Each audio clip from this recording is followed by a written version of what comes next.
Friends, આજે આપણે બનાવી રહ્યા છીએ ગવારસિંગનું શાક. ગવારસિંગનું શાક આપણે અમારી ચેનલ પર લગભગ 7 થી 8 ટાઈપનું મૂક્યું છે અલગ અલગ રીતથી, અને આજે પણ આપણે એક અલગ રીતથી જ બનાવી રહ્યા છે.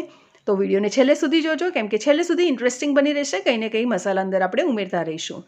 તો સૌપ્રથમ આપણે એક મિક્સીનો કપ લઈશું અને એની અંદર ઉમેરી લઈશું પા કપ લીલા નાળિયેરના પીસીસ અને લગભગ 10 થી 12 કળી લસણ. લસણ આગળ પડતું હશે તો એનો ટેસ્ટ ખૂબ જ સરસ લાગે છે. 1 ટેબલસ્પૂન ધાણા જીરું ઉમેરી રહ્યા છે.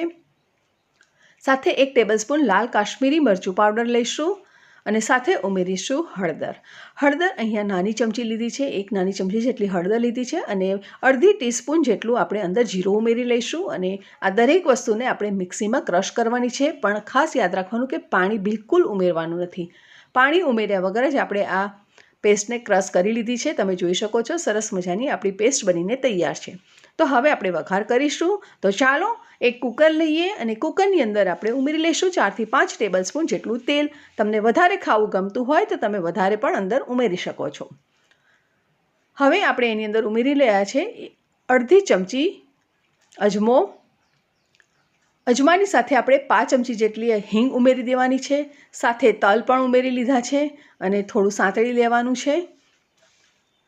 થોડો તલ લાલ થાય અને અજમો લાલ થાય એટલે આપણે જે ક્રશ કરીને રાખેલો છે એ મસાલો ઉમેરવાનો રહેશે.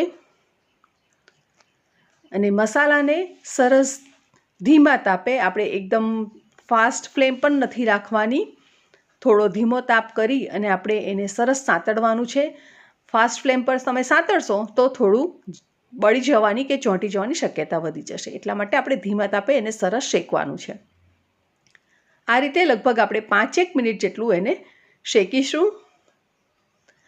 તો ફ્રેન્ડ્સ, અત્યાર સુધી તમે અમને બધાને જે સાથ સહકાર આપ્યો તે બદલ તમારા બધાનો અમે ખૂબ ખૂબ આભાર માનીએ છીએ કે આજે તમારા લીધે જ અમે 1 લાખ સબસ્ક્રાઈબર સુધી પહોંચ્યા. અને અમારી જે ચેનલ છે એને ખરેખર તમે બધાએ ખૂબ જ સપોર્ટ કર્યો છે. અમે હાર્ટલી તમારા બધાનો ખૂબ જ આભાર માનીએ છીએ.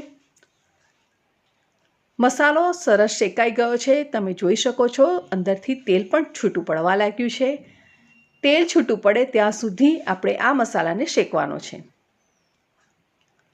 એટલે તેલ છૂટું પડવા માંડે એટલે તમારે સમજી લેવાનું કે આપણો મસાલો બરાબર શેકાઈ રહ્યો છે. હવે એની અંદર આપણે પા કપ જેટલું પાણી રેડી દઈશું અને એની અંદર આપણે ગવારસિંગ જે કાપીને ટુકડામાં રાખેલી છે એને ઉમેરી લઈશું. ધોઈને ઉમેરી લેવાની છે. ફ્રેન્ડ્સ, તમારે ભરેલી ગવારસિંગનું શાકની રેસીપી જો જાણવી હોય તો અમારી કોમેન્ટ બોક્સમાં તમે જરૂરથી કોમેન્ટ લખજો, તો અમે જરૂરથી ટ્રાય કરીશું.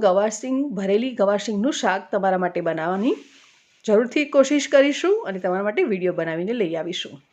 સ્વાદ પ્રમાણે મીઠું ઉમેરી લઈએ અને સરસ એને મિક્સ કરી લઈએ. હજુ થોડું પાણી આપણને જરૂર લાગે છે, તો હજુ બીજું પા કપ જેટલું પાણી રેડી દઈએ. એટલે ટોટલ આપણે પ્રોસેસમાં અડધો કપ જેટલું પાણી રેડ્યું છે. અને હવે આપણે કુકર બંધ કરી અને એની લગભગ 3 સીટી પડે ત્યાં સુધી એને થવા દેવાનું છે. 3 સીટી બાદ તમે જોઈ શકો છો શાક આપણું સરસ થઈ ગયું છે અને તેલ પણ સરસ ઉપર આવી ગયું છે અને સુગંધ તો ખૂબ જ સરસ આવી રહી છે. અને હજુ પણ સુગંધને વધારે એન્હાન્સ કરવા માટે આપણે એની અંદર ઉમેરીશું કસૂરી મેથી. એને હાથથી આ રીતે મસળી લેવાની છે અને એને અંદર ઉમેરી દઈશું અને 2 મિનિટ સુધી આપણે થવા દઈશું. અને ત્યારબાદ આપણે એને ગેસ પરથી નીચે ઉતારી અને એને સર્વ કરશું. શાક આપણું બનીને તૈયાર થઈ ગયું. આપણે એને સર્વિંગ પ્લેટમાં પણ કાઢી લીધું છે અને હવે આપણે શાકને એન્જોય કરીશું ગરમા ગરમ રોટલી, પૂરી કે પછી પરાઠા સાથે. Thank you for watching our channel and keep watching our channel super સહેલિયા.